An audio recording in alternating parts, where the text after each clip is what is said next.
Mwaramutse neza. Uyu munsi rero tugiye kurebera hamwe akamaro ka teyi. Teyi tuyiziho nk'ikirungo. Teyi tuyiziho nk'ikirungo cyo mu cyayi, ikirungo cyo mu biryo, ariko kandi nanone teyi ni umuti. Teyi ni umuti rwose, ni uko abenshi bayikoresha nk'ikirungo cyo mu biryo cyangwa se mu cyayi. Teyi ifite ibintu byinshi ifasha ku mubiri.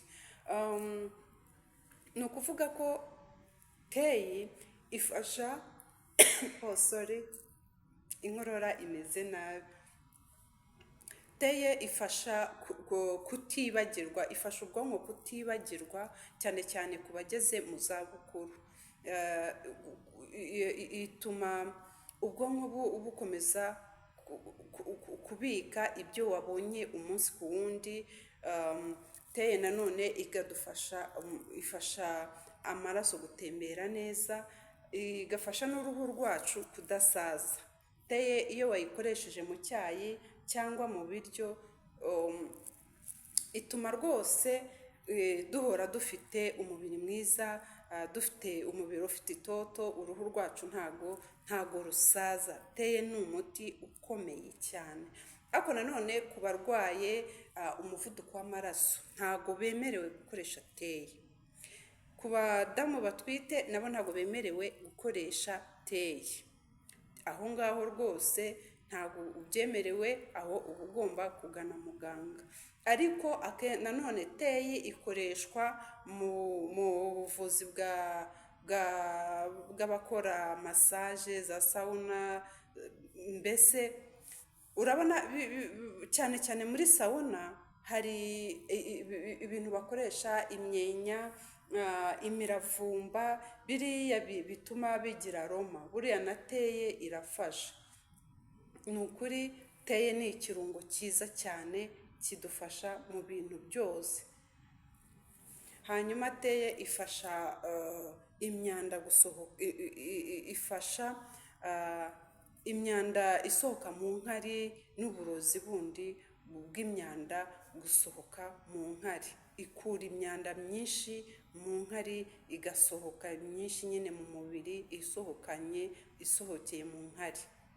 Teyi ni umuti mwiza cyane wawukoresheje. Ubwo rero iyo uwukoresha urumva mu cyayi, ibiryo utetse ukabikarangamo. Teyi ni ikirungo cyiza cyane, ivura rubagimpande, ivura ububabare bwo mu ngingo, kuribwa mu ngingo za rubagimpande, imitsi, amaraso adatembera neza, imitsi mbese irazibuka. Teyi rero izibura imitsi, amaraso agatembera neza. Ku bantu barwaye za rubagimpande, kumva ubabara mu mavi, mu maboko, gutya mu nkokora, mbese ibice by'umubiri, ku bijyanye na rubagimpande, teyi rwose irabivura. Hari igihe ushatse uteka amazi, ugakoresha amazi yabize, ugashyiramo teyi bikabirana, noneho mu mwanya w'isukari ugashyiramo ubuki.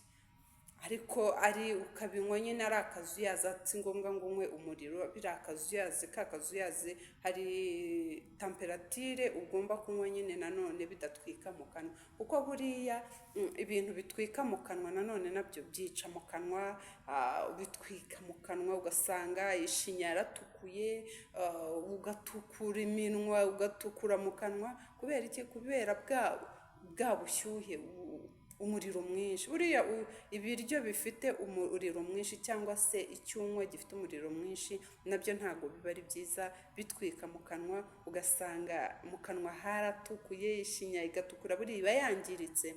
Biba bisaba ngo urye ibiryo biri warm temperature, kugira ngo niho umenya teste y'ibiryo, nibwo umenya teste y'ibiryo, kubera ko biba biri muri warm temperature iringaniye. Icyayi ukakinywa kiri mu rugero, nibwo umenya teste y'icyayi uko kimeze, utanywa wumva ushya mu kanwa.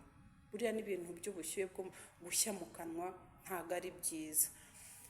Hanyuma rero teyi rwose ifasha ibintu byinshi, gutembera kw'amaraso mu mubiri, buriya n'uburibwe bw'igifu, uburibwe bw'igifu nanone kwa kundi uba urwaye igifu, teye iragufasha igabanya uburibwe bw'igifu.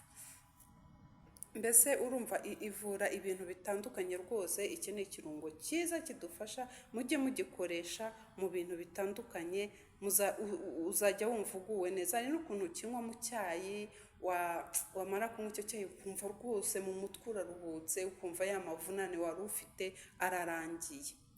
Ni ikirungo cyiza, wakimenyereye ntabwo ushobora kongera kunywa icyayi kitarimo teye. Hari n'ukuntu uteka amazi ukayabiza agashya washyizemo teyi, yamara gushya ukayayungurura, noneho ya mazi ukayatekesha igikoma, abana bakanywa, mukanywa, umva cya gikoma ntabwo ushobora, icyo gikoma watekesheje teyi rwose. Niyo ushatse ushyiramo umucyayicyayi, kuko n'umucyayicyayi nawo ni umuti. Ufata umucyayicyayi, umwenya n'umuravumba byose ukabibiza mu mazi. Uzabikora urebe, uzafata umuravumba, umwenya, umucyayicyayi n'iyi teyi ubibize mu mazi, nurangiza uyayungurure, ya mazi uyatekesha igikoma. Uzumva aroma bizaba bifite oderi nziza mu kanwa, bifite tesite nziza. Ntabwo ibyo bintu, ahubwo ikibazo ni uko ntabwo uzongera kujya unywa igikoma kitarimo ibyo bintu.